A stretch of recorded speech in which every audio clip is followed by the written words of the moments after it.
नमस्कार साथियों, स्वागत है आपका विजन एग्री एकेडमी में। आज हम आपको जो है कृषि प्रावधिक का या फिर कहें UP triple SC AGTA Uttar Pradesh कृषि प्रावधिक सहायक का प्रैक्टिस सेट नंबर 16 सॉल्व करवाने वाले हैं। अभी तक आपके जो है 15 सेट पेपर हो चुके हैं। जिसने नहीं देखे हैं वो प्ले लिस्ट में जाकर देख सकते हैं। इसकी प्रैक्टिस सेट की प्ले लिस्ट अलग से बना दी गई है, उसमें जाके आप देख सकते हैं।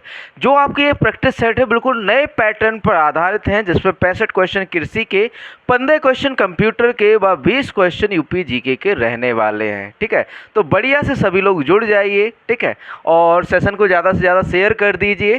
ठीक, तो प्रैक्टिस सेट नंबर 16 सॉल्व करवाने वाले नए परीक्षा पैटर्न पर आधारित है। 65 क्वेश्चन जो है कृषि के रहेंगे, 15 क्वेश्चन कंप्यूटर के व 20 क्वेश्चन यूपी जीके के रहने वाले हैं। ठीक, और साथ में साथ एक नया कोर्स नहीं है तो पुराना ही। इसमें हमने थोड़ा सा मॉडिफिकेशन किया है। मॉडिफिकेशन क्या किया है कि इसका जो है कवर पेज चेंज कर दिया है ना। मॉडिफिकेशन अभी तो यही हो सकता है, कवर पेज। ठीक, देखिए इसमें आपको मिलने वाले complete syllabus PDF notes bundle. ठीक, यूपी ट्रिपल एससी एजीटीए 2024 के लिए, जिसमें आपको कृषि के पूरे मतलब कि पूरा सिलेबस, कंप्यूटर का पूरा सिलेबस, उत्तर प्रदेश सामान्य ज्ञान का पूरा सिलेबस देखने को मिलेगा। और साथ में साथ 5000 वस्तुनिष्ठ प्रश्न और 30 प्रैक्टिस सेट मिलने वाले हैं।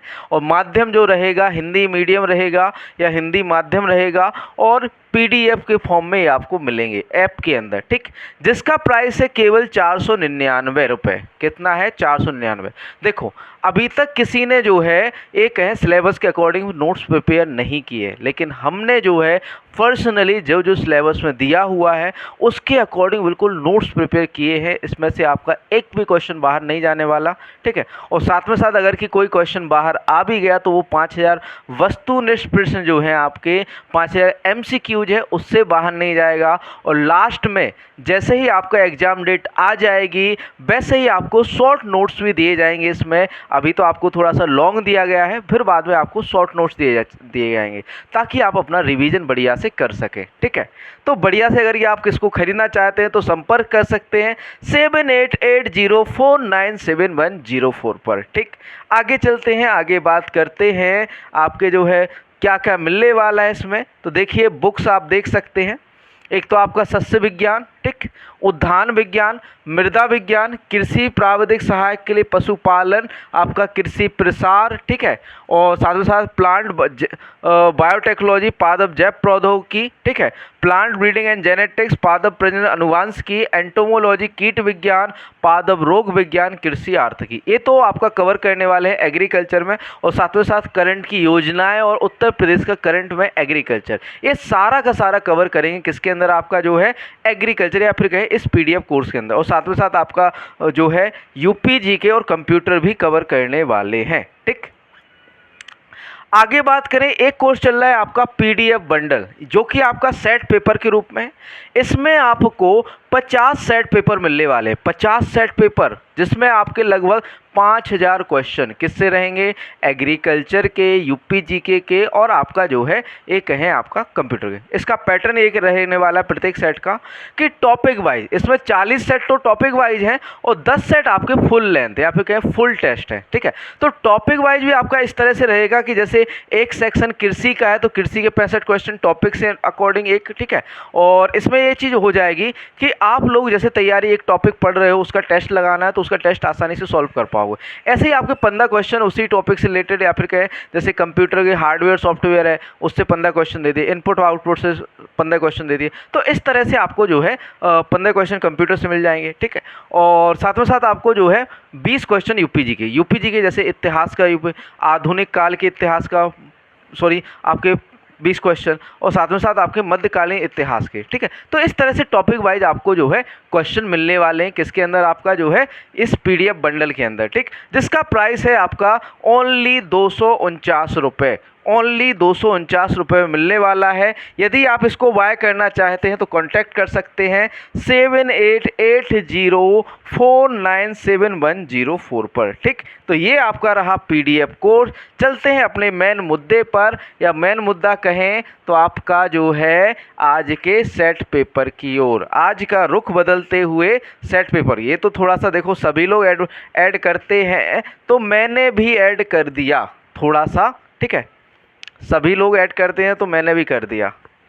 ये ज़रूरी है ना कि हमारे जो नोट्स हैं सभी तक पहुँचे, सभी को पता चले कि विजन एग्री एकेडमी बनाता क्या है, या फिर कहें प्रोवाइड क्या कराता है। ठीक है, तो बढ़िया से यदि आप ऑफलाइन ज्वाइन करना चाहते हैं तो ऑफलाइन आपको पता ही है कि ललितपुर उत्तर प्रदेश में ऑफलाइन कोचिंग हमारी चल रही है। यदि ज्वाइन करना चाहते हैं तो ज्वाइन कर सकते हैं। ठीक, चलिए चलते हैं आज के सेट पेपर की ओर। सबसे पहले पेन ले लिया जाए, है ना,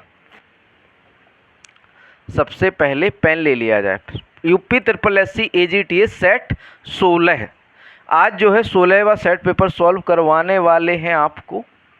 बढ़िया से सभी लोग जुड़ जाइए और सेशन को ज़्यादा से शेयर कर दिए, ज़्यादा से ज़्यादा। देखिए पहला क्वेश्चन है, निम्न में से रक्षक फसलें कौन है? गार्ड क्रॉप्स हैं गन्ना प्लस आलू, गेहूं प्लस सरसों, गन्ना प्लस पटसन, आलू प्लस मूली। यहाँ पर गार्ड क्रॉप का जो है एग्जाम्पल पूछा गया है। क्या पूछा गया है? एग्जाम्पल या उदाहरण पूछा गया है गार्ड फसल का। किसका? गार्ड क्रॉप का एग्जाम्पल पूछा गया है यहाँ पे। ठीक, गार्ड क्रॉप का एग्जाम्पल। बताइए आंसर क्या होगा। देखिए पहले ये समझते हैं कि गार्ड क्रॉप होती क्या है या रक्षक फसलें होती क्या है। वह फसलें जो खेत मुख्य फसल के चारों ओर जो है मुख्य फसल की रक्षा के लिए लगाई जाती हैं, वह गार्ड क्रॉप होती हैं। ठीक, और इसमें देखो सही बात करें या फिर कहें सही आंसर की बात करें तो यहाँ पर ऑप्शन सी, गन्ना के चारों ओर पटसन लगाना, गन्ना के चारों ओर पटसन लगाना एक तरह से गार्ड क्रॉप का एग्जाम्पल है। ठीक, आगे बढ़ते हैं अगले प्रश्न की ओर। प्रश्न नंबर 2 दिया गया है। प्रश्न नंबर 2 है, निम्न में से कौन सा कपास लीफ कर्ल वायरस रोग का वाहक है? Option A aphid, option B कपास सफ़ेद मक्खी, ऑप्शन सी फल मक्खी, ऑप्शन डी ग्रास हॉपर। तो बात करें बच्चों सही आंसर की तो यहाँ पर कपास लीफ कर्ल वायरस का रोग का वाहक जो है वो है आपका कपास की सफ़ेद मक्खी, या फिर कहें कॉटन व्हाइट फ्लाई। ठीक है, आगे बढ़ते हैं अगले प्रश्न की ओर। प्रश्न नंबर 3 दिया हुआ है आपका, क्वेश्चन नंबर 3 दिया हुआ है। देखिए, चूहा नियंत्रण हेतु जहरीला चारा या फिर कहें आपका पॉइजन पाउडर बनाने के लिए दाने की मात्रा के अनुसार जिंक फास्फाइड की मात्रा रखते हैं 0.5%, 2.5% या फिर कहें आपका 5% या 10%। बताइए आंसर क्या होगा यहाँ पर, A, B, C या फिर D। राइट आंसर यहाँ पर क्या होगा, लिख दीजिए आंसर। चूहा नियंत्रण हेतु जहरीला चारा बनाने के लिए दाने की मात्रा के अनुसार जिंक फास्फाइड की मात्रा कितनी होती है? तो भैया वो होती है 2.5%। कितनी मात्रा ली जाती है? 2.5% जो है जिंक फास्फाइड की मात्रा ली जाती है। अगला क्वेश्चन, फलों की डिब्बाबंदी के पहले ब्लांचिंग क्या कहलाता है? रंगाई कहलाती है ना। रंगाई जो की जाती है वो कितने डिग्री सी पर की जाती है? 80 डिग्री सी पर, 90 डिग्री सी पर, 100 डिग्री सी पर है, उपरोक्त में से कोई नहीं। तो भैया जो रंगाई की जाती है, ब्लांचिंग की जाती है, वो कितने डिग्री सी पर? 100 डिग्री सी पर या 100 डिग्री सेंटीग्रेड पर की जाती है। कितने डिग्री सी पर की जाती है? 100 डिग्री सी पर या 100 डिग्री सी पर की जाती है। ठीक, अगला क्वेश्चन है भृंग या फिर कहें बीटल। ठीक, भृंग या बीटल श्रेणी से आने वाला कीट है लेपिडोप्टेरा, हेमेप्टेरा, थाइसोनोप्टेरा या कोलियोप्टेरा। तो जो बीटल्स हैं वो आपके किस में आते हैं? भृंग किस में आते हैं? कोलियोप्टेरा के अंदर आते हैं। किसके अंदर आते हैं? आपके कोलियोप्टेरा के अंतर्गत आते हैं। ठीक है, आगे बढ़ते हैं अगले प्रश्न की ओर। प्रश्न नंबर 6 दिया हुआ है, निम्नलिखित में से कौन सा फसल और कीट पतंगों का जोड़ा सही सुमेध नहीं है? गन्ना गुरदासपुर बेधक, मूंगफली सफ़ेद गिडार, रैपसीड एफिड, सूरजमुखी पेंटेड बग। तो नॉर्मली जो पेंटेड बग है ये सूरजमुखी में नहीं लगती है, ये पत्ता गोभी में लगती है। पेंटेड बग किसके अंदर लगती है? आपकी पत्ता गोभी के अंदर लगती है। ये किसमें नहीं लगती? सूर्यमुखी में नहीं लगती। बाकी गन्ना से मिले थे आपका गुरदासपुर वेदक, और मूंगफली से सफ़ेद गिडार का संबंध है, और आपका जो है रेपसीड का संबंध एफिड से। क्लियर है?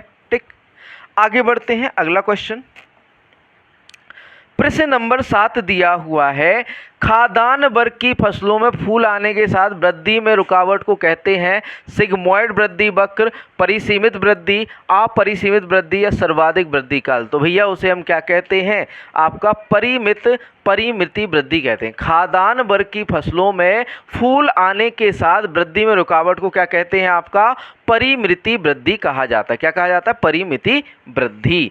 आगे बढ़ते हैं अगले प्रश्न की ओर। प्रश्न नंबर 8 दिया हुआ है, इंजन का बीएचपी प्रदर्शित करता है सिलेंडर में शक्ति, फ्लाई पहिया में शक्ति, फ्रिक्शनल शक्ति या पीटीओ फुल्ली पर शक्ति। जो आपकी एक कहें कि जो बीएचपी होता है ब्रेक हॉर्स पावर, बीएचपी क्या होता है आपका? BHP break horse power, power जो होता है ना, तो वो कहाँ पर वर्क करता है? तो बेसिकली आपके सिलेंडर में शक्ति, या फिर कहें पावर इन सिलेंडर, सिलेंडर में जो शक्ति होती है या पावर होती है उसे हम क्या कहते हैं? आपका ब्रेक हॉर्स पावर या बीएचपी कहते हैं। ठीक, अगला क्वेश्चन, द्वितीयक जुताई में प्रयुक्त होने वाला औजार है? क्या भैया? द्वितीयक जुताई में प्रयोग होने वाला औजार या यंत्र है। द्वितीयक जुताई में प्रयोग होने वाला औजार या यंत्र है। ऑप्शन ए देसी हल, बी हैरो, सी डिस्क हल, इनमें से कोई नहीं। तो यहाँ पर हैरो जो है सही आंसर हो जाता है।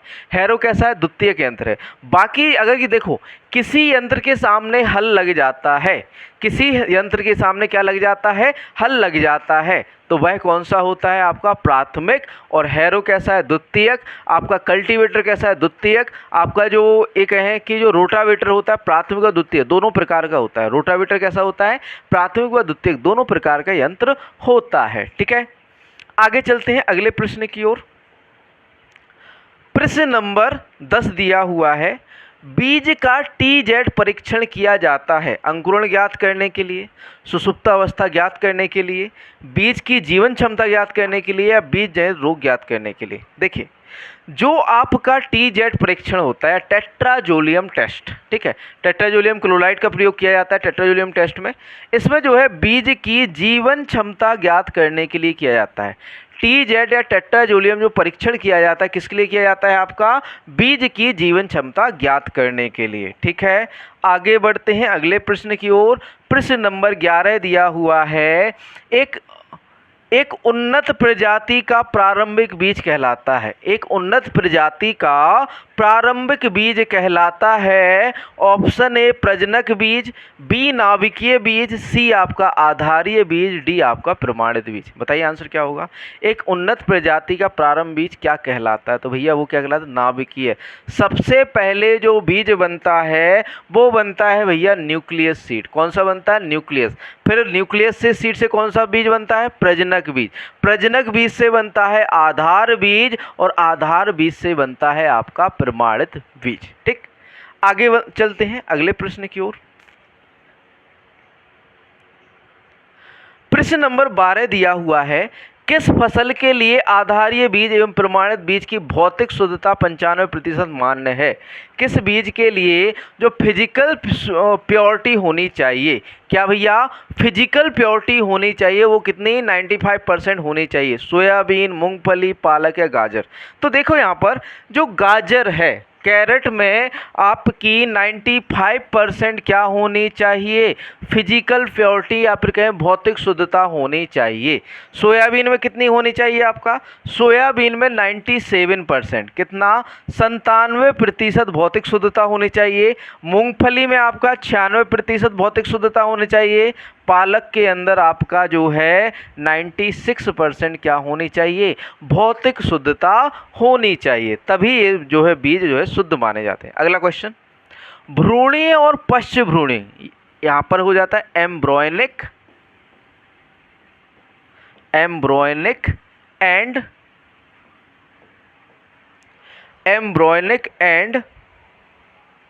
Post embryonic. जड़ प्रणाली, मूल से मतलब है रूट सिस्टम, रूट सिस्टम या फिर कहें जड़ प्रणाली में पाई जाती है। कौन सी? एम्ब्रॉयनिक और पोस्ट एम्ब्रॉयनिक जड़ प्रणाली जो है किस में पाई जाती है? बाजरा में, जो चारा या ज्वार में, यहाँ पर आंसर ज्वार होगा, ठीक है, सॉरी ज्वार यहाँ पर होगा, रागी या मक्का। तो बात करें बच्चों सही आंसर की, तो यहाँ पर सही आंसर हो जाता है मक्का।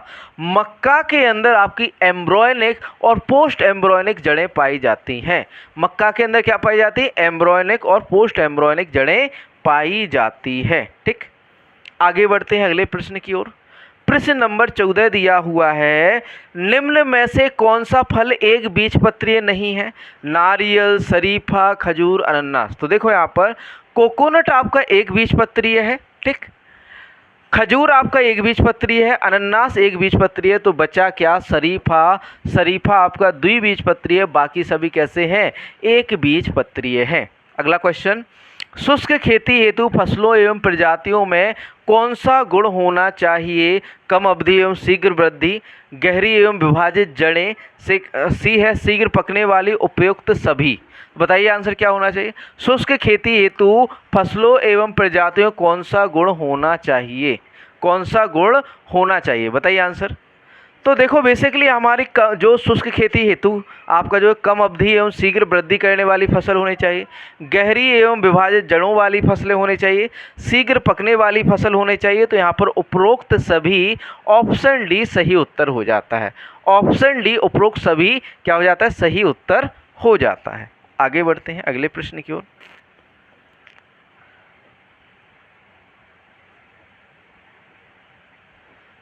प्रश्न नंबर 16 दिया हुआ है, एले क्रॉपिंग का तात्पर्य है।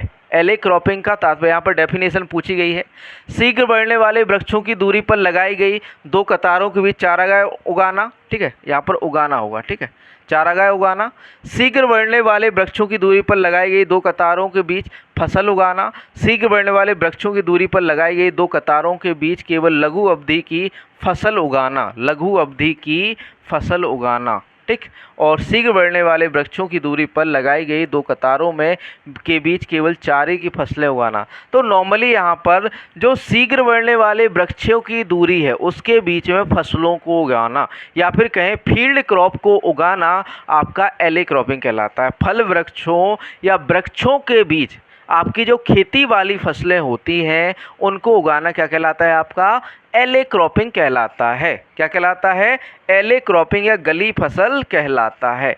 एले क्रॉपिंग या गली फसल कहलाता है। अगला क्वेश्चन है, भारत में सर्वाधिक प्रचलित खेती है प्रणाली है किसान खेती, सहकारी खेती, सामूहिक खेती या उपरोक्त में से कोई नहीं। भारत में प्रचलित सबसे सर्वाधिक खेती, यहाँ पर जो किसान खेती है इसे हम काश्तकारी खेती भी कहते हैं। काश्तकारी खेती, ठीक, क्या कहते हैं? काश्तकारी खेती भी कहा जाता है। आपकी जो किसान खेती से काश्तकारी खेती भी कहा जाता है। तो सबसे ज़्यादा जो भारत में प्रचलित खेती है वो है आपकी किसान खेती या फिर कहें काश्तकारी खेती या पीजेंट फार्मिंग, ठीक। आगे चलते हैं, अगला प्रश्न, फलों को स्थायी रूप से संरक्षित करने के लिए एसिटिक एसिड की प्रयोग दर है 1 से 2%, 2.5 से 3%, 3.5 से 4%, 4.5 से 5%। कितना एसिटिक एसिड प्रयोग करना चाहिए फलों को संरक्षित करने के लिए? तो भैया हमें 1 से 2%। कितना? फलों को स्थायी रूप से संरक्षित करने के लिए, फलों को स्थायी रूप से संरक्षित करने के लिए कितना एसिटिक एसिड का प्रयोग करना चाहिए? 1 से 2%, ठीक। अगला प्रश्न है प्रश्न नंबर 19। प्रश्न नंबर 19 दिया हुआ है, कैनिंग के पिता कहे जाते हैं केसी मेहता, एन अपर्ट या फिर कहें आपके निकोलस अपार्ट, आर.सी. मुखर्जी या इनमें से कोई नहीं। तो जो आपके कैनिंग के पिता कहे जाते हैं वो निकोलस अपार्ट या एन अपर्ट को कहा जाता है। डिब्बाबंदी का जो जनक है या फिर कहें डिब्बाबंदी के जो पिता हैं वो कौन कहे जाते हैं? आपके निकोलस अपार्ट या फिर कहें एन एपर्ट। कौन भैया? निकोलस अपार्ट या फिर कहें एन एपर्ट, ठीक। अगले क्वेश्चन को पढ़िए और आंसर करिए कि क्या लिखा हुआ है। अगला प्रश्न है आपका, निम्न में से मार्मलेड तैयार करने के लिए सबसे उपयुक्त फल है? लीची, अमरूद, आम या संतरा? तो सबसे उपयुक्त कौन सा है आपका? संतरा। जेली बनाने के लिए अमरूद का प्रयोग किया जाता है, सॉरी हाँ, जेली बनाने के लिए किसका प्रयोग किया जाता है? अमरूद का। और मार्मलेड बनाने के लिए संतरे का प्रयोग किया जाता है। और आम का प्रयोग अचार बनाने के लिए, आम पापड़ बनाने के लिए किया जाता है। अगला क्वेश्चन, केले के भंडारण के लिए कितने डिग्री तापमान की आवश्यकता होती है? 12 degree C, 20 degree C, 13 degree C या 10 डिग्री सी? तो हमें 13 डिग्री सी तापमान की आवश्यकता होती है। केले के लिए जो भंडारण के लिए कितना टेम्परेचर चाहिए होता है? 13 डिग्री सी। अगला क्वेश्चन, गन्ने में रस की औसत मात्रा होती है 75 से 80%, 60 से 70%, 55 से 60% या 45 से 50? तो आपका जो गन्ने में रस की औसत मात्रा है वो 60 से 70% होती है। कितनी होती है? 60 से 70% होती है। अगला प्रश्न है, धान फसल चक्र इंगित करता है? मोनोकल्चर, जियोकल्चर, पॉलीकल्चर, उपरोक्त में से कोई नहीं? तो देखो भैया, जब हम साल दर साल एक ही फसल उगाते हैं तो वो क्या कहलाता है आपका? मोनोकल्चर कहलाता है। क्या कहलाता है? मोनोकल्चर। ठीक है, सही आंसर क्या हो जाता है? मोनोकल्चर। अगला क्वेश्चन है, धान गेहूं मूंग फसल चक्र की फसल चक्र सघनता बताइए। धान गेहूं मूंग, देखो यहाँ पर बेसिकली धान किस में चला जाता है? खरीफ में, है ना। गेहूं किस में चला जाता है? रबी में, ठीक है। और मूंग किस मौसम की फसल है? जायद की। तो खरीफ, रबी, जायद, यहाँ पर वर्षों की संख्या कितनी है? 1। देखो, फसल चक्र सघनता का जो फॉर्मूला होता है वो होता है, फसल चक्र में फसलों की संख्या कितनी है? 1, 2, 3, ठीक। और फसल चक्र में वर्षों की संख्या कितनी? 1 है, ठीक। कितनी है? 1 है। इनटू क्या कर देना है? 100 कर देना है, तो फसल चक्र सघनता आ जाएगी। तो कितनी आ रही है? 300 आ रही है, ठीक है। तो यहाँ पर सही आंसर कितना हो जाता है? 300% हो जाता है। क्लियर है? आगे बढ़ते हैं अगले प्रश्न की ओर। प्रश्न नंबर 25 दिया हुआ है, भारत का प्रथम कृषि विश्वविद्यालय है? गोविंद वल्लभ पंत कृषि एवं तकनीकी विश्वविद्यालय, पंजाब कृषि विश्वविद्यालय, विधान चंद्र कृषि विश्वविद्यालय, केरल कृषि विश्वविद्यालय? तो सभी को पता है कि 1960 में, कब भैया? 1960 में पहला कृषि विश्वविद्यालय गोविंद वल्लभ पंत नगर के अंदर खोला गया था। तो ऑप्शन ए यहाँ पर सही उत्तर हो जाता है, ठीक है। आगे बढ़ते हैं अगले प्रश्न की ओर। प्रश्न नंबर 26 दिया हुआ है, प्रकाश संश्लेषणीय दर निम्न में से किसमें अधिक होती है? C4 पौधे में, C3 पौधे में, कैम पौधे, C3 और C4 पौधे में? तो जो प्रकाश संश्लेषणीय दर है वो सबसे अधिक जो होती है वो होती है आपकी C4 पौधों में। इन्हें हम कुशल पौधे भी कहते हैं। C4 पौधों को क्या कहते हैं? कुशल पौधे। अगला क्वेश्चन, प्रकाश संश्लेषण के लिए आवश्यक दशाएं हैं? रोशनी, उपयुक्त तापमान, क्लोरोफिल और पानी, कार्बन डाइऑक्साइड, उपयुक्त सभी। तो यहाँ हमें सभी चाहिए होता है, हमें रोशनी, उपयुक्त तापक्रम भी चाहिए होता है, क्लोरोफिल और पानी भी चाहिए होता है, कार्बन डाइऑक्साइड, ठीक है। तो उपयुक्त दशाएं क्या है? उपरोक्त सभी हो जाती हैं, ठीक। आगे बढ़ते हैं, अगला प्रश्न है, प्रश्न नंबर 28 दिया हुआ है, दिन उदासीन पौधा है, डे न्यूट्रल प्लांट है? सूरजमुखी, गेहूं, जौ, मटर? तो देखो यहाँ पर गेहूं, जौ, मटर तो कैसे हैं? लॉन्ग डे प्लांट है, या फिर कहें लंबी अवधि वाले पौधे हैं। तो यहाँ पर बच्चा क्या? सूरजमुखी। सूरजमुखी कैसा है? डे न्यूट्रल प्लांट है, या फिर कहें दिन उदासीन पौधा है, ठीक। थोड़ा सा रुक जाइए, पानी पी लेते हैं, उसके बाद आगे बढ़ते हैं।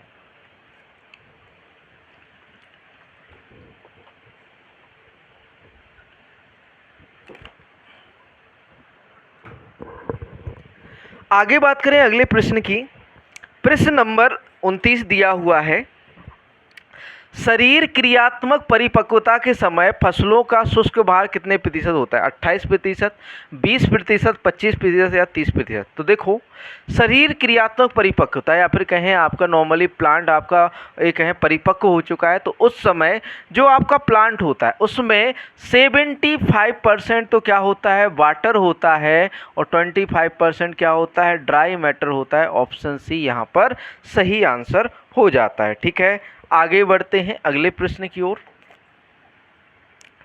प्रश्न नंबर 30 दिया हुआ है, 30वां प्रश्न है, लिखा हुआ है प्रतीप संकरण या बैक क्रॉसिंग होता है F1 into F2, F1 recessive, F1 dominant या F1 एनी पेरेंट। तो F1 एनी पेरेंट, किसी भी F1 का किसी भी पेरेंट के साथ क्रॉस करवाना, ठीक है, यहाँ पर क्रॉस आ जाएगा F1 रिसेसिव के साथ क्रॉस, यहाँ पर F1 किसी भी पेरेंट, तो किसी भी आपके पेरेंट जनक से आपका क्रॉस करवाना क्या कहलाता है, बैक क्रॉसिंग कहलाता है। अगला क्वेश्चन, भारत में किस दलहनी फसल में पहली संकर प्रजाति विकसित की गई थी, मटर में, चना, अरहर या मूंग। तो भैया पहली संकर जो प्रजाति डेवलप की गई थी अरहर में की गई थी। किस में की गई थी, अरहर में। कौन सी किस्म थी आपकी, ICPH8, जो कि इक्री सेट हैदराबाद, किसने, इक्री सेट हैदराबाद ने डेवलप की थी, जिसका मुख्यालय एक है इक्री सेट, जिसकी स्थापना 1972 में हुई थी। ठीक है,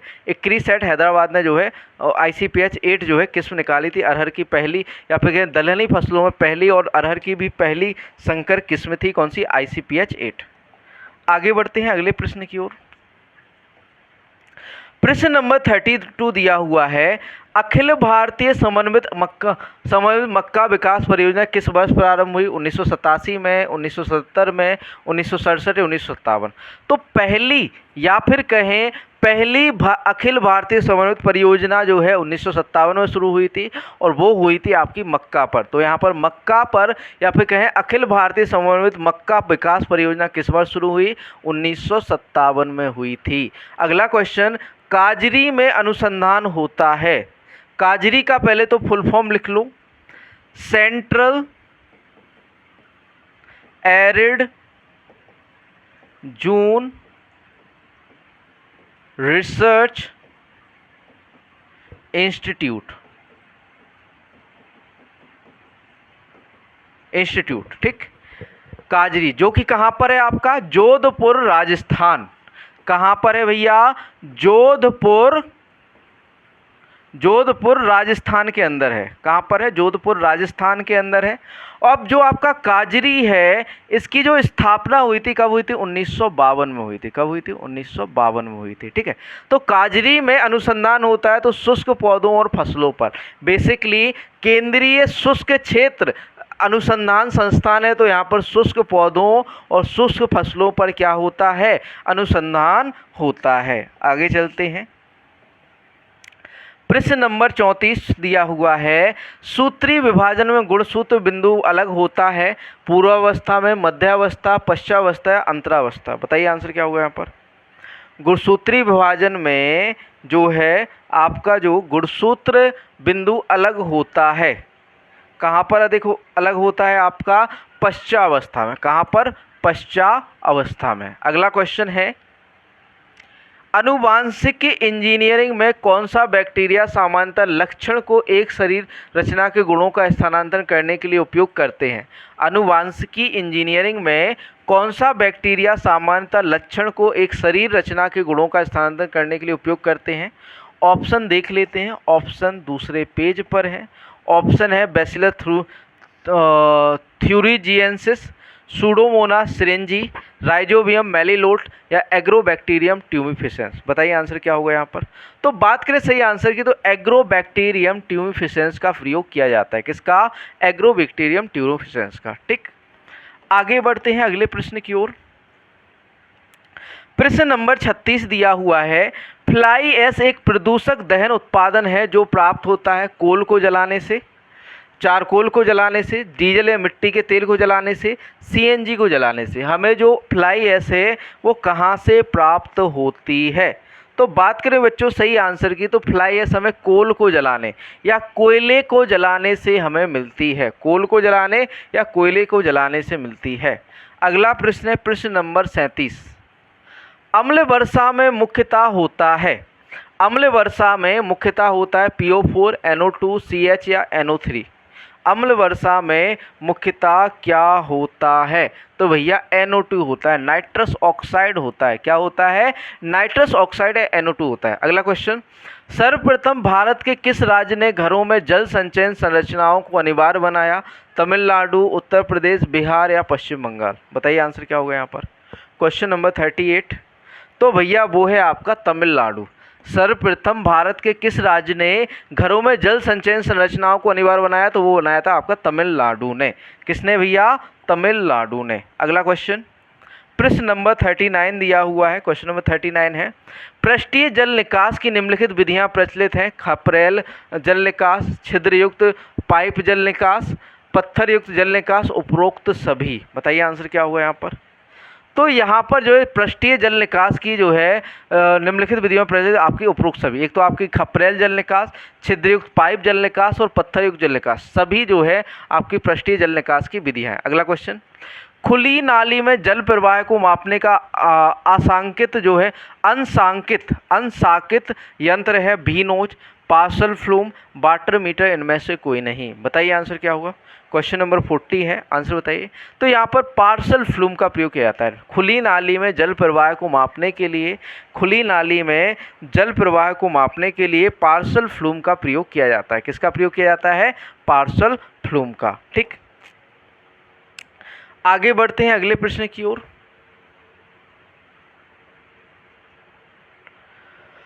प्रश्न नंबर 41 दिया हुआ है, किस फसल की कुल जल मांग सबसे अधिक है? धान, गन्ना, आलू, गेहूं। धान, गन्ना, आलू, गेहूं। तो यहाँ पर बात करें सही आंसर की, तो आपका सही आंसर हो जाता है गन्ना। गन्ना के लिए आपका 2400 mm, कितना? 2400 mm वाटर की आवश्यकता होती है। धान के लिए 1250 mm पानी की आवश्यकता होती है। ठीक है, आपका जो आलू है, ठीक, आलू के लिए आपका जो है 1100 से 1200, 1100 से 1200 जल की मांग क्या होती है आलू की? 1100 से 1200 mm।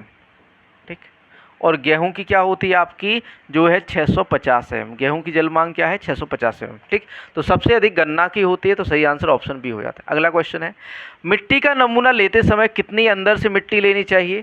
सतह से 15 सेंटीमीटर गहरा, सतह से 10 सेंटीमीटर गहरा, सतह से 20 सेंटीमीटर गहरा, सतह से 5 सेंटीमीटर गहरा। बताइए आंसर।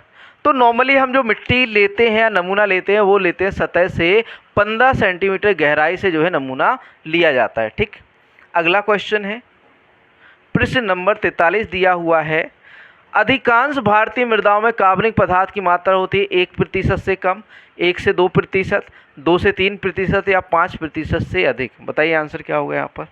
तो भैया अधिकतर जो आपकी भारतीय मृदाएं हैं इनमें 1% से कम कार्बनिक पदार्थ होता है।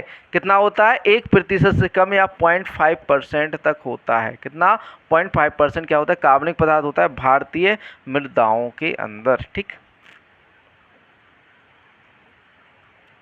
आगे बढ़ते हैं अगले प्रश्न की ओर। प्रश्न नंबर 44 है, मृदा में नाइट्रीकरण की क्रिया किस बैक्टीरिया द्वारा नियंत्रित होती है? एजोटोबैक्टर, एजोस्पाइरिलम, नाइट्रोबैक्टर या नाइट्रोसोमोनास। तो भैया जो आपकी नाइट्रिफिकेशन या नाइट्रीकरण की प्रक्रिया है वो किसके द्वारा जो है आपकी एक कहें कि नियंत्रित की जाती है? तो वो की जाती है आपकी नाइट्रोसोमोनास द्वारा। किसके द्वारा? नाइट्रोसोमोनास द्वारा। ठीक, आगे चलते हैं। अगला प्रश्न है, सूक्ष्म भोज्य तत्व है nitrogen, phosphorus, potassium, calcium, magnesium, गंधक, फास्फोरस, मैग्नीशियम, गंधक, जस्ता, मैग्नीज, कॉपर। तो यहाँ पर जस्ता, जिंक, Mn मैग्नीज और कॉपर जो है एक सूक्ष्म पोषक तत्व है। ठीक, आगे चलते हैं अगले प्रश्न की ओर। प्रश्न नंबर 46 दिया हुआ है, जीवांश पदार्थ मदद करता है मृदा समुच्चय बने एवं स्थिर करने में, मृदा की जल धारण क्षमता बढ़ाने में, मृदा जल क्षरण रोकने में और उपयुक्त सभी में। जीवांश पदार्थ जो है उपयुक्त सभी में मदद करता है, मृदा समुच्चय बने एवं स्थिर करने में और मृदा की जल धारण क्षमता बढ़ाने में, मृदा क्षरण को रोकने में। तो यहाँ पर सही आंसर हो जाता है उपयुक्त में से उपयुक्त सभी में। ठीक, ऑप्शन डी उपयुक्त सभी में। आगे चलते हैं अगले प्रश्न की ओर। प्रश्न नंबर 47 दिया हुआ है, पोटास का प्रयोग सर्वाधिक कार्यक्षम पूर्ण होती है बुआई के समय बिखेरने से, बुआई के एक माह बाद भुरकाव से, बुआई के समय बेसल या मौलिक से, पत्तियों पर छिड़काव से। पोटास का सर्वाधिक कार्यक्षम पूर्ण होती है। बताइए आंसर। या फिर कहें सर्वाधिक या फिर कहें सर्वाधिक उपयोग किया जाता है तो वो क्या है? बुआई के समय बेसल डोज के रूप में पोटासिक फर्टिलाइजर को डाला जाता है। ठीक, आगे चलते हैं। अगला प्रश्न है, प्रश्न नंबर 48 दिया हुआ है, पौधे के लिए आवश्यक सूक्ष्म तत्व की पहचान करें। हाइड्रोजन, गंधक, बोरॉन, मैग्नीशियम। तो बेसिकली यहाँ पर बोरॉन क्या होता है, सूक्ष्म पोषक तत्व होता है। तो यहाँ पर ऑप्शन सी सही आंसर हो जाता है। 48 का 48 सी सही आंसर हो, सूक्ष्म पोषक तत्व। ठीक, अगला क्वेश्चन, क्षारीय मृदा में सोडियम क्लोराइड की मात्रा बहुत अधिक होती है, बहुत कम होती है, होती ही नहीं है, पर्वतीय क्षेत्र में होती है। तो बहुत अधिक होती है। क्षारीय मृदा में सोडियम क्लोराइड की मात्रा क्या होती है, बहुत अधिक होती है। ठीक है, तो 49 का सही आंसर हो जाता है ऑप्शन ए। सोडियम क्लोराइड की मात्रा जो होती है वो बहुत अधिक होती है। ठीक, जस्ट मिनट, यहाँ पर जो सोडियम क्लोराइड की मात्रा बहुत कम होती है, सोडियम समझ के हमने सोचा अधिक होती है। सोडियम कार्बोनेट और बाइकार्बोनेट, किसका, सोडियम कार्बोनेट, सोडियम कार्बोनेट व बाइकार्बोनेट की मात्रा तो अधिक होती है। बाइकार्बोनेट की मात्रा क्या होती है, अधिक होती है। लेकिन बात करें सोडियम क्लोराइड की मात्रा तो बहुत कम होती है। सोडियम क्लोराइड की मात्रा तो बहुत कम होती है, लेकिन सोडियम कार्बोनेट और बाइकार्बोनेट की मात्रा क्या होती है, अधिक होती है। जो आपकी क्षारीय मृदा होती है उसमें सोडियम कार्बोनेट और सोडियम बाइकार्बोनेट की मात्रा अधिक होती है, जबकि सोडियम क्लोराइड की मात्रा क्या होती है, बहुत कम हो जाती है, होती है। तो यहाँ पर ऑप्शन बी सही आंसर होगा। ठीक, आगे चलते हैं। अगला प्रश्न है, मृदा संरक्षण की सस्य विधियां कितने प्रतिशत ढाल तक प्रभावी होती हैं। 2%, 4%, 6%, 10%। तो नॉर्मली 2% ढाल पर जो है उपयुक्त मानी जाती हैं, या फिर कहें जो सस्य विधियां जो है 2% ढाल पर ही उपयुक्त मानी जाती हैं। ठीक, आगे चलते हैं अगले प्रश्न की ओर। 50 प्रश्न यहाँ पर समाप्त हो गए हैं। प्रश्न नंबर 51 दिया हुआ है, भारत में पहली बार कृषि पत्रकारिता की शुरुआत कहाँ से हुई थी। कलकत्ता से, मद्रास से, बम्बई से या दिल्ली से। कृषि में पहली बार पत्रकारिता की शुरुआत कहाँ से हुई थी। तो भैया कृषि में पहली बार जो है पत्रकारिता की शुरुआत कहाँ से, मद्रास से शुरू हुई थी।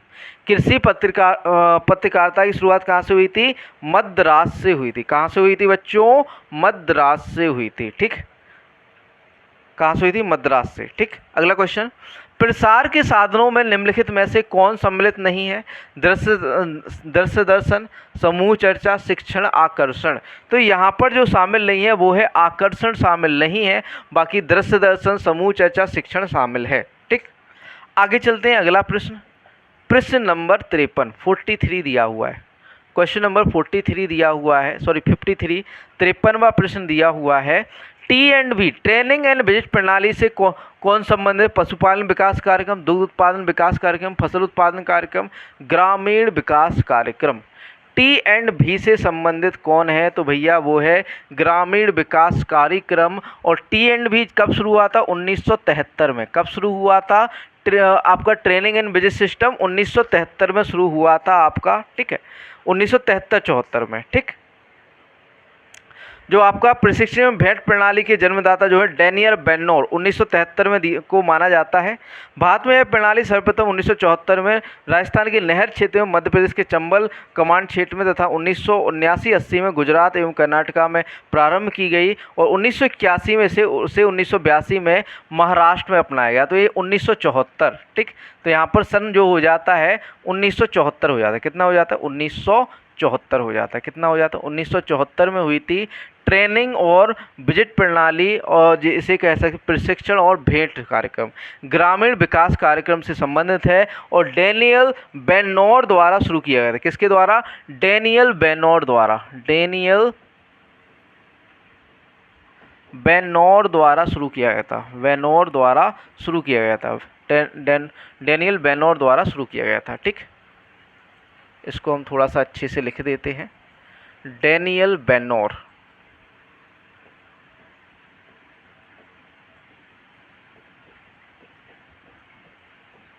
ठीक, डैनियल बेनोर। आगे बढ़ते हैं अगले प्रश्न की ओर। प्रश्न नंबर 54 दिया हुआ है, भारत में सामुदायिक विकास परियोजना कब शुरू हुई थी? 1947 में, 1949, 1952, 1953।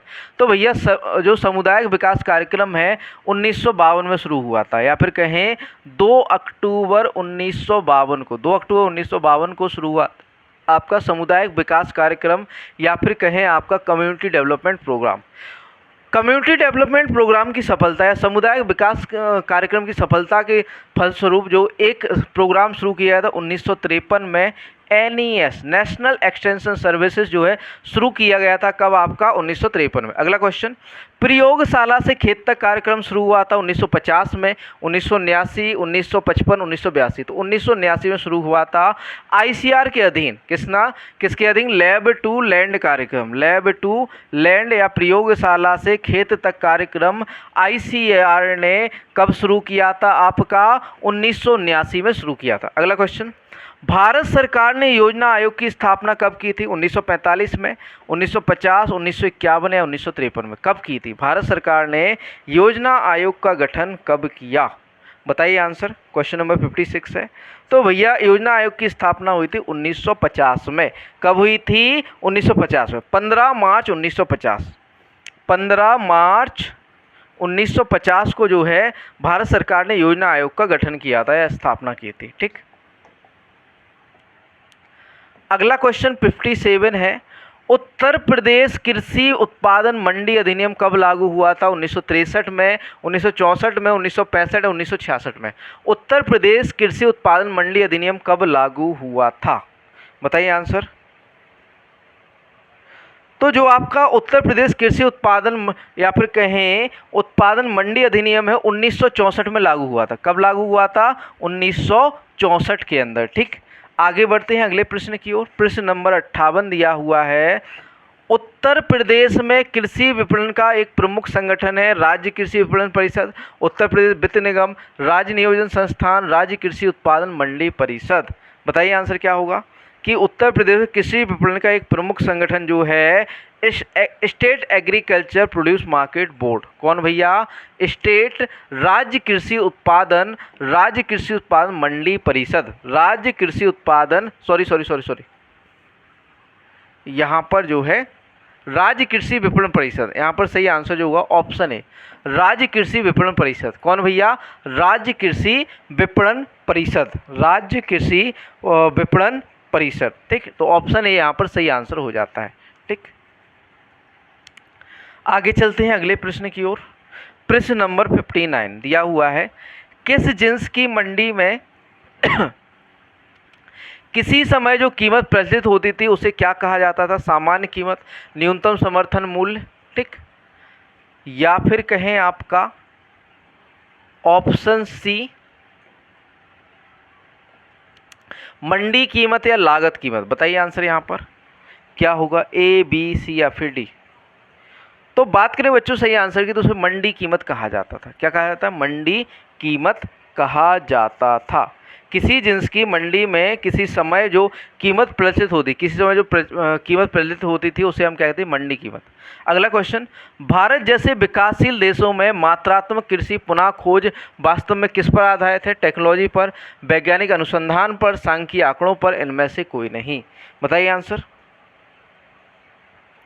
भारत जैसे विकासशील देश में मात्रात्मक पुनः खोज वास्तव में सांख्यिकीय आंकड़ों पर जो है आधारित है। किस पर आधारित है? आपका सांख्यिकीय आंकड़ों पर। तो भारत जैसे विकासशील देश में मात्रात्मक कृषि पुनः खोज वास्तव में किस पर आधारित है? सांख्यिकीय आंकड़ों पर। किस पर आधारित है? सांख्यिकीय आंकड़ों पर। अगला क्वेश्चन है प्रश्न नंबर 61 है, निम्न में से कौन सी गाय को दुकाजी नस्ल है? कैनकथा, हरियाणा, खिल्लाली, राठी या राठ?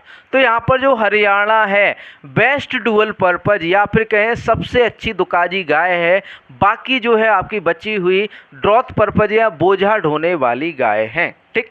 अगला क्वेश्चन है, निम्न में से कौन सी वीर्य एकत्रीकरण या सीमन कलेक्शन की सबसे अच्छी विधि है? स्पंज विधि, वैजाइनल आस्पिरेशन विधि, मर्दन या फिर कहें मसाज विधि या फिर कहें कृत्रिम यौनी या आर्टिफिशियल वैजाइना विधि? बताइए आंसर क्या होगा? तो यहाँ पर सही आंसर हो जाता है आर्टिफिशियल या कृत्रिम यौनी, आर्टिफिशियल वैजाइना। क्या भैया? आर्टिफिशियल वैजाइना या फिर कहें कृत्रिम यौनी। आगे चलते हैं, अगला प्रश्न। प्रश्न नंबर 63 है, 400 किलोग्राम वाली भैंस जो प्रतिदिन 10 लीटर दूध देती है को कितने रातब को प्रतिदिन आवश्यकता होती है? 3.5 किलोग्राम, 4 किलोग्राम, 5.5 किलोग्राम या 6.5 किलोग्राम? बताइए आंसर क्या होगा, ए, बी, सी या फिर डी? तो बात करें बच्चों सही आंसर की तो ऑप्शन बी 4 किलोग्राम। 400 किलोग्राम वजन पर 10 लीटर दूध देती है तो उसे हम 4 केजी क्या देंगे, रातब देंगे या कंसंट्रेट देंगे। अगला क्वेश्चन, प्रताप धन किस्म संबंधित है? प्रताप धन किस्म संबंधित है? बकरी से, खरगोश से, मुर्गी से, भेड़ से? प्रताप धन किसकी नस्ल है? तो भैया मुर्गी की नस्ल है। प्रताप धन किसकी नस्ल है आपकी? मुर्गी से संबंधित है। किससे संबंधित है? मुर्गी से। और एक है अन्य नस्लों की बात करें तो रोड आयरलैंड,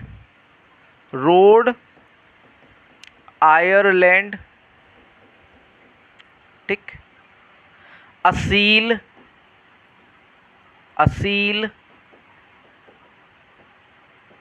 चटगांव, ठीक है। और आपकी जो है अन्य नस्लों की बात करें तो आपकी कड़कनाथ हो गई, कड़कनाथ हो गई, ठीक। ये प्रमुख नस्लें हो जाती किसकी, आपकी मुर्गी की। आगे बात करें अगले प्रश्न की, प्रश्न नंबर 65। पशुओं में एटिविज्म किससे संबंधित है? गुणों का गायब होना, गुणों की पुनरावृत्ति होना, गुणों का समाप्त होना, इनमें से कोई नहीं। एटिविज्म का संबंध किससे है? तो इसका संबंध है भैया गुणों की पुनरावृत्ति से। किससे संबंधित है? गुणों की पुनरावृत्ति होना, ठीक। आगे चलते हैं, यहाँ पर 65 क्वेश्चन समाप्त होते हैं। अगला सेक्शन है भाग 2 कंप्यूटर एवं सूचना प्रौद्योगिकी। भाग 2 कंप्यूटर एवं सूचना प्रौद्योगिकी, ठीक। तो भाग 2 का पहला प्रश्न या 66वां प्रश्न दिया हुआ है, what is the full form of PGA graphics card? PGA graphic card का फुल फॉर्म क्या होता है? Professional graphics array, professional graphics array, portal graphic array, personal graphics array, या फिर कहें आपका, यहाँ पर देखो आंसर की बात करें तो आंसर तो यही है, प्रोफेशनल ग्राफिक्स एरे, ठीक। पीजीए का फुल फॉर्म क्या होता है? प्रोफेशनल ग्राफिक्स एरे, या फिर कहें डी ऑप्शन देखने की जरूरत नहीं है, तो ऑप्शन ए यहाँ पर सही आंसर हो जाता है, ठीक। अगला प्रश्न है प्रश्न नंबर 67 क्वेश्चन है, परम सिद्धि रिफर्स टू, परम सिद्धि का तात्पर्य है अ न्यूक्लियर रिएक्टर, एक परमाणु रिएक्टर, अन आर्टिफिशियल इंटेलिजेंस सुपर कंप्यूटर, एक कृत्रिम बुद्धि सुपर कंप्यूटर, इंडस्ट्रियल पियर्सिंग, या फिर कहें आपका औद्योगिक भेद या एग्रीकल्चर इम्प्लीमेंट। बताइए आंसर क्या होगा।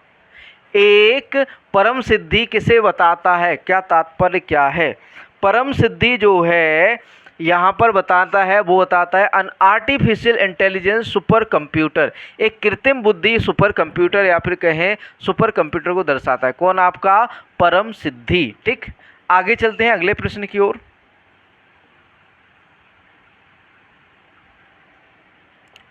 The complete form of IC in electronics as, electronics में आईसी का पूर्ण रूप है internal circuit, independent circuit, integrated circuit या इनबिल्ट सर्किट। तो यहाँ पर इंटीग्रेटेड सर्किट सही आंसर हो जाता है। क्या हो जाता है? इंटीग्रेटेड सर्किट सही आंसर हो जाता है। आई से एकीकृत परिपथ या इंटीग्रेटेड सर्किट जो है सही आंसर हो जाता है। एकीकृत परिपथ कहा जाता है, ठीक। अगला क्वेश्चन है क्वेश्चन नंबर 69, प्रश्न नंबर 69 दिया हुआ है, लिखा हुआ है what is the purpose of regression technique in machine learning. Regression तकनीक का मशीन लर्निंग में क्या उद्देश्य है? प्रिडिक्शन भविष्यवाणी, क्लासिफिकेशन वर्गीकरण, क्लस्टरिंग या रीइंफोर्समेंट सुदृढ़ीकरण। तो बात करें बच्चों यहाँ सही आंसर की, तो यहाँ पर सही आंसर हो जाता है ऑप्शन ए, प्रिडिक्शन भविष्यवाणी करना। रिग्रेशन तकनीक मशीन का लर्निंग में क्या उद्देश्य है? तो प्रिडिक्शन या भविष्यवाणी करना। अगला प्रश्न है प्रश्न नंबर 70, क्वेश्चन नंबर 70 दिया हुआ है, the term IPC is a short form of, IPC शब्द का संक्षिप्त करता है internal program connection, inter process communication, inter parent code, inter parent communication. बताइए आंसर क्या होगा यहाँ पर, ए, बी, सी या फिर डी? जल्दी से आंसर कीजिए।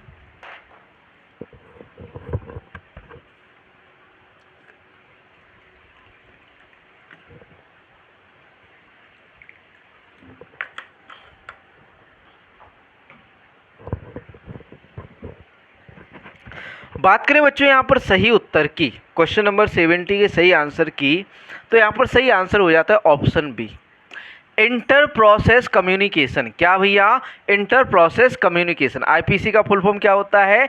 Inter process communication. अगला प्रश्न है, प्रश्न नंबर 71 है, who among the following is considered as the father of artificial intelligence. निम्नलिखित से किसे कृत्रिम बुद्धिमत्ता का जनक कहा जाता है, या फिर कहें father of AI? Charles Babbage. Charles Babbage तो यहाँ पर आंसर नहीं है। ठीक, आगे बात करें, ली डी फॉरेस्ट, जॉन मैककार्थी, या फिर कहें जेपी एकर्ट को किसे एआई का जनक माना जाता है? तो भैया एआई का जनक जो कहा जाता है वो कहा जाता है जॉन मैककार्थी को। किसे कहा जाता है? जॉन मैककार्थी को एआई का जनक कहा जाता है। ठीक, आगे बात करें अगले प्रश्न की, प्रश्न नंबर 72 दिया हुआ है, VOIP is computer science stand for, computer विज्ञान के क्षेत्र में VOIP विस्तारित रूप है virtual over identifier protocol, voice over internet protocol, voice over interface protocol, voice over instruction protocol. बताइए आंसर क्या होगा यहाँ पर? क्वेश्चन नंबर 72 है, आंसर बता दीजिए।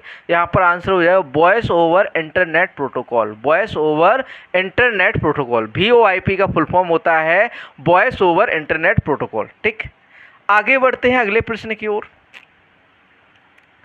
प्रश्न नंबर 73 दिया हुआ 73वां प्रश्न है, लिखा हुआ है, in internet technology what does DNS stand. Internet प्रौद्योगिकी में DNS का पूर्ण रूप क्या होता है? Divided name system, option B domain name system, distributed name system, या डायनेमिक नेम सिस्टम। बताइए आंसर, DNS का फुल फॉर्म क्या होता है?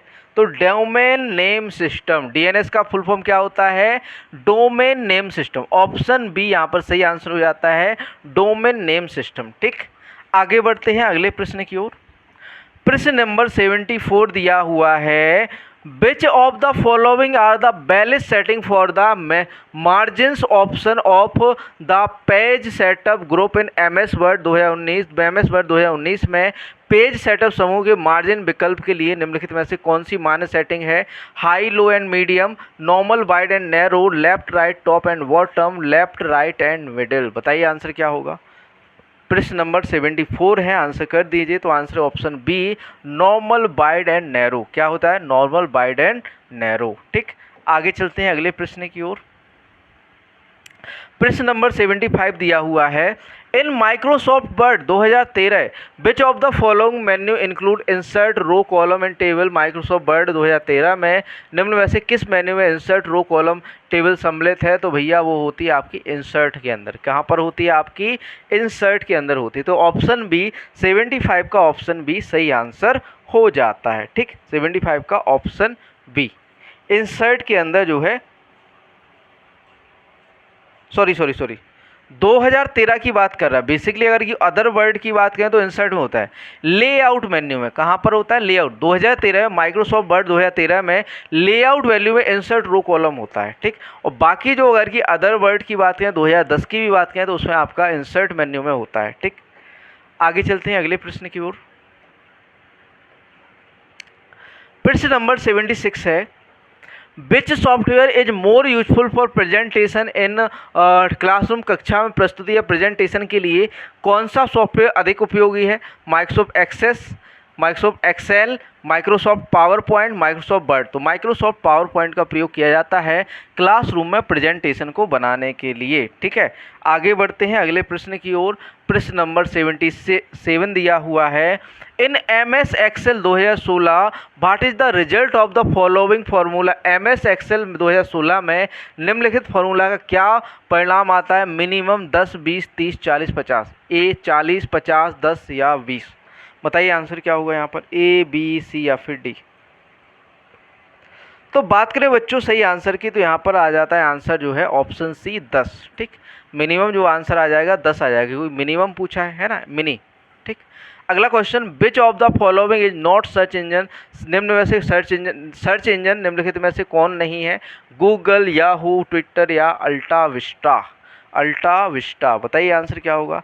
तो यहाँ पर जो ट्विटर है, ट्विटर सर्च इंजन नहीं है, बाकी अल्टा विस्टा, याहू और आपका गूगल कैसे है, सर्च इंजन है। ठीक है, आगे बढ़ते हैं अगले प्रश्न की ओर।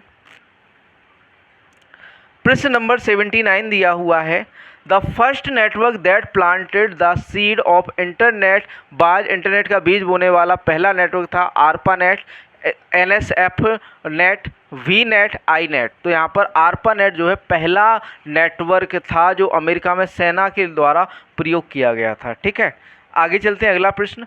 Operating system is a type of, operating system एक प्रकार का है, application software, utility software, system software, hardware. बताइए आंसर क्या होगा, ए बी सी या फिर डी। तो बेसिकली क्या होता है, सिस्टम सॉफ्टवेयर। ऑपरेटिंग सिस्टम एक प्रकार का क्या है, सिस्टम सॉफ्टवेयर है। ऑपरेटिंग सिस्टम एक प्रकार का क्या है, सिस्टम सॉफ्टवेयर। आगे बढ़ते हैं अगला सेक्शन, सामान्य जानकारी, उत्तर प्रदेश सामान्य जानकारी। तो यूपी जीके का पार्ट आ जाता है। प्रश्न नंबर 81 है। प्रश्न नंबर 81 दिया हुआ है, प्रमुख आभूषण बाजार उत्तर प्रदेश किस शहर में स्थित है, तो मेरठ के अंदर। प्रमुख आभूषण बाजार उत्तर प्रदेश के किस शहर में स्थित है, तो वो स्थित है भैया मेरठ के अंदर। कहाँ पर स्थित है, मेरठ के अंदर। ठीक, आगे बढ़ते हैं अगले प्रश्न की ओर। प्रश्न नंबर 82 है, 2011 की जनगणना के अनुसार उत्तर प्रदेश में महिला आबादी कुल आबादी का लगभग है 50%, 48%, 45 या 51%। बताइए आंसर। महिला आबादी जो है कितनी है, तो भैया वो है आपकी 48%। कितना है, 48%, लगभग 48% जो है महिला आबादी है कुल आबादी का। ठीक, भारत के किस राज्य में अनुसूचित जाति की जनसंख्या सर्वाधिक है, बिहार, तमिलनाडु, उत्तर प्रदेश, पश्चिम बंगाल। बताइए आंसर। तो आपका जो उत्तर प्रदेश है, क्या भैया, उत्तर प्रदेश में अनुसूचित जाति की जनसंख्या क्या है, सर्वाधिक है। ठीक, जो 2011 की जनगणना है उसके अकॉर्डिंग उत्तर प्रदेश में सबसे अधिक अनुसूचित जनजातियां रहती हैं। अगला क्वेश्चन है, क्वेश्चन नंबर 84 है, द ऑपरेशन ग्रीन परियोजना का उत्तर प्रदेश शुभारंभ हुआ था 1952 में, 1995, 2001 या 2005 में। ऑपरेशन ग्रीन 1 जुलाई 2001 में, कब भैया, 1 जुलाई 2001 को शुरू हुई थी आपकी ऑपरेशन ग्रीन, ऑपरेशन 1 जुलाई 2001 को। ठीक, अगला प्रश्न है, स्वतंत्रता के बाद उत्तर प्रदेश के पहले मुख्यमंत्री कौन थे, पंडित गोविंद वल्लभ पंत, श्री राम नरेश यादव, श्री चंद्र भानु गुप्ता या संपूर्णानंद। बताइए आंसर। ये तो इजी क्वेश्चन है, सभी लोग आंसर कर देंगे।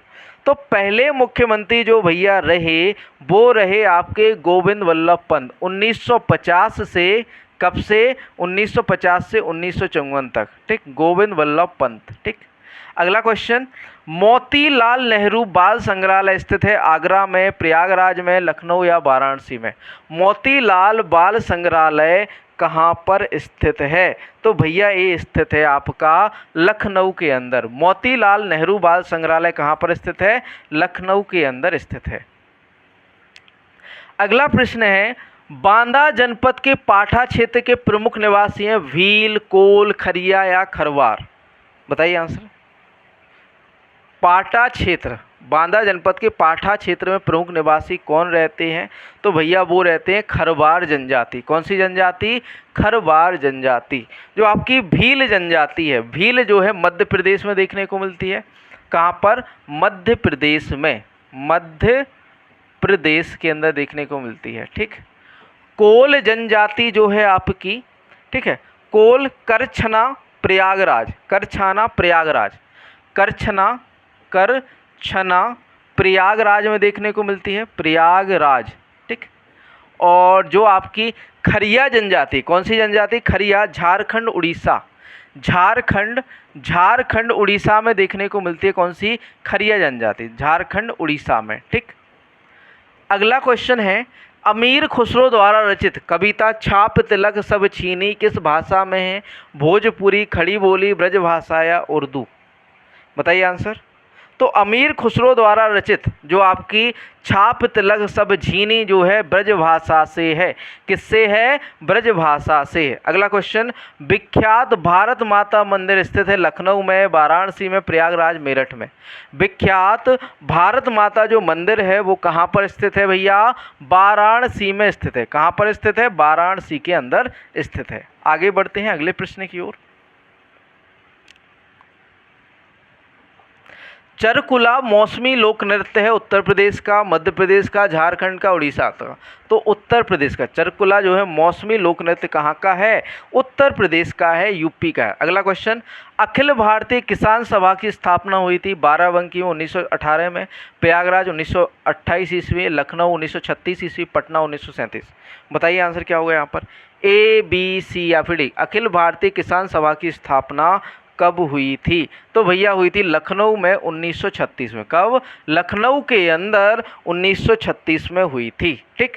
अगला क्वेश्चन, राष्ट्रीय राजमार्ग विकास परियोजना के उत्तर दक्षिण तथा आपका जो राष्ट्रीय राजमार्ग विकास परियोजना के उत्तर दक्षिण तथा आपका जो पूरब पश्चिम गलियारे मिलते हैं कानपुर में, झांसी में, लखनऊ में, वाराणसी में। बताइए आंसर क्या होगा? तो बात करें भैया राष्ट्रीय राजमार्ग विकास परियोजना के तहत बनने वाले उत्तर दक्षिण गलियारा श्रीनगर से कन्याकुमारी से और पूरब पश्चिम गलियारा सिलचर से को पोरबंदर से जोड़ता है। दोनों गलियारे जो मिलते हैं आपके उत्तर प्रदेश के झांसी में मिलते हैं। कहाँ पर मिलते हैं? झांसी के अंदर। अगला क्वेश्चन है, उत्तर प्रदेश में किस जिले में सर्वप्रथम सोलर ऊर्जा संयंत्र प्रारंभ किया गया? आगरा, मथुरा, अलीगढ़, सहारनपुर। बताइए आंसर? ए, बी, सी या फिर डी। बता दीजिए आंसर क्या होगा? तो भैया हरदुआगंज में पहला 660 हरदुआगंज जो कि कहाँ पर है आपका? उत्तर प्रदेश के अलीगढ़ जिले में 660 मेगावाट 660 मेगावाट है ना, 660 मेगावाट का प्लांट सोलर प्लांट लगाया गया, सोलर ऊर्जा संयंत्र प्रारंभ किया गया था। कहाँ पर? अलीगढ़ के आपके जो है हरदुआगंज में। कहाँ पर? अलीगढ़ के हरदुआगंज में। ठीक। आगे चलते हैं अगला प्रश्न, उत्तर प्रदेश के उद्योग बंधु की शाखा संरचना है 2, 3, 5 या 7। उत्तर प्रदेश के उद्योग बंधु की कितनी शाखाएं? 3 शाखाएं, एक जिला स्तर पर, एक ग्राम स्तर पर, एक ब्लॉक स्तर पर। ठीक, सॉरी, एक जिला स्तर पर, एक मंडल स्तर पर, एक आपकी राज्य स्तर पर। ठीक है, तो 3 जो है उत्तर प्रदेश के उद्योग बंधु की शाखा कितनी संरचना के? 3 है। एक आपकी जिला स्तर पर, एक आपकी मंडल स्तर पर, एक आपकी राज्य स्तर पर। ठीक।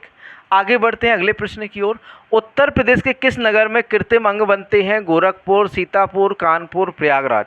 कहाँ पर कृत्रिम अंग बनाए जाते हैं? तो भैया वो बनाए जाते हैं ऑप्शन बी, यहाँ पर जो है ऑप्शन सी आ गया है, ऑप्शन बी कानपुर होना चाहिए था, है ना। तो कानपुर जो है यहाँ पर, बी जो है यहाँ होना चाहिए था, कानपुर में बनते हैं। उत्तर प्रदेश किस नगर में कृत्रिम अंग बनते हैं? तो बी, ऑप्शन बी कानपुर में बनते हैं। ऑप्शन सी थोड़ा सा यहाँ क्या हो गया, ठीक, कानपुर में बनाए जाते हैं। अगला क्वेश्चन, भारत में रेल डिब्बे बनाने के लिए एक नए कारखाने की स्थापना जिस शहर में की गई है? अमेठी, रायबरेली, सहरसा या सिवान। कहाँ पर जो है आपका जो है रेल डिब्बे बनाने का कारखाना या नया कारखाना बनाने की वो है सिफारिश की गई थी, वो आपकी रायबरेली में। कहाँ पर? रायबरेली में। ठीक। आगे बढ़ते हैं अगले प्रश्न की ओर, प्रश्न नंबर 97 दिया हुआ है, आंसर ऑलरेडी दिख रहे हैं आप लोगों को, हम दिखाएंगे नहीं। 97 दिया हुआ है, निम्नलिखित में से कौन सा उत्तर प्रदेश के उद्यमियों को उद्योगों में एवं उद्योग लगाने में सहायता करता है? उत्तर प्रदेश राज्य वित्त निगम, उत्तर प्रदेश राज्य औद्योगिक विकास प्राधिकरण, आधारभूत संरचना एवं औद्योगिक विकास विभाग, उद्योग बंधु। बताइए आंसर। उद्यमियों को उद्योगों में एवं उद्योग लगाने में सहायता करता है, तो भैया वो करता है आपका कौन? उद्योग बंधु। कौन करता है? उद्योग बंधु। ठीक। आगे बढ़ते हैं अगले प्रश्न की ओर, प्रश्न नंबर 98 दिया हुआ है, भारत में आमों का सबसे बड़ा उत्पादक राज्य कौन सा है? बिहार, गुजरात, महाराष्ट्र, उत्तर प्रदेश। तो भैया उत्तर प्रदेश सबसे बड़ा उत्पादक है। कौन है भैया? उत्तर प्रदेश। ठीक। अगला क्वेश्चन, उत्तर प्रदेश में कृषि कुंभ 2018 का आयोजन किया गया था प्रयागराज, इलाहाबाद में, बरेली में, लखनऊ, गोरखपुर के अंदर। बताइए आंसर। तो भैया लखनऊ के अंदर आयोजित किया गया था कुंभ, कृषि कुंभ मेला 2018 में कहाँ पर आयोजित किया गया था? लखनऊ के अंदर। और लास्ट प्रश्न है, उत्तर प्रदेश में कृषि उत्पादन बढ़ाने में कौन सा कारक सबसे अधिक प्रभावी है? उन्नत किस्मों के बीज को बढ़ता प्रयोग, उन्नत किस्म के बीजों का बढ़ता प्रयोग, ठीक। ऑप्शन बी है, ऑप्शन बी है कृषि सेवा केंद्रों का विकास, कृषि साख सुविधा, किसान क्रेडिट योजना। तो यहाँ पर जो है ऑप्शन ए सही आंसर हो जाता है। उत्तर प्रदेश में कृषि उत्पादन बढ़ाने में कौन सा कारक सबसे अधिक प्रभावित है? तो उन्नत किस्मों के बीजों का बढ़ता प्रयोग। क्या भैया? उन्नत किस्म के बीजों का बढ़ता प्रयोग। यहाँ पर जो है 100 प्रश्न आपके समाप्त हो जाते हैं, ठीक। यहाँ पर कृषि भी पढ़ा दिया आपको, कंप्यूटर भी पढ़ा दिया, यूपी जीके भी पढ़ा दिया, कंप्लीट सेट जो है आपका करवाया है, ठीक। 17वां सेट का डेट हम बताए दे रहे हैं। आपका जो 17वां सेट है, ठीक, जो आपका 17वां सेट है वो आपको कब देखने को मिलेगा? 17वां सेट आज क्या है? मंगलवार है। तो आपको 17वां सेट पेपर जो है गुरुवार को देखने को मिलेगा। कब देखने को मिलेगा? गुरुवार को देखने को मिलेगा, ठीक है। तो सेट पेपर 16 है ये, ठीक है। तो अगला आज जो है डेट भी नोट कर लिए, 9 तारीख है। अगला सेट पेपर 11 तारीख को मिलेगा। और आप लोग जो है बहुत कहते रहते हैं सर कंटिन्यूटी वन नहीं बनाते। अब आपको कंटिन्यूटी सेट मिलेंगे एक दिन छोड़ एक, मतलब कि आज जो है एक 9 तारीख को कराया तो एक दिन छोड़ के अगला टेस्ट कब कराएंगे? 11 तारीख को, क्योंकि बनाने में थोड़ा सा समय लगता है, एक दिन का समय तो लग ही जाता है, ठीक है। तो इस कारण आपको एक दिन छोड़ एक दिन सेट पेपर करवाएंगे, ठीक है। बढ़िया से अगर कि सेशन अच्छा लगा हो तो like share and subscribe our channel Vision Agri Academy. मिलते हैं नेक्स्ट सेशन में। धन्यवाद दोस्तों।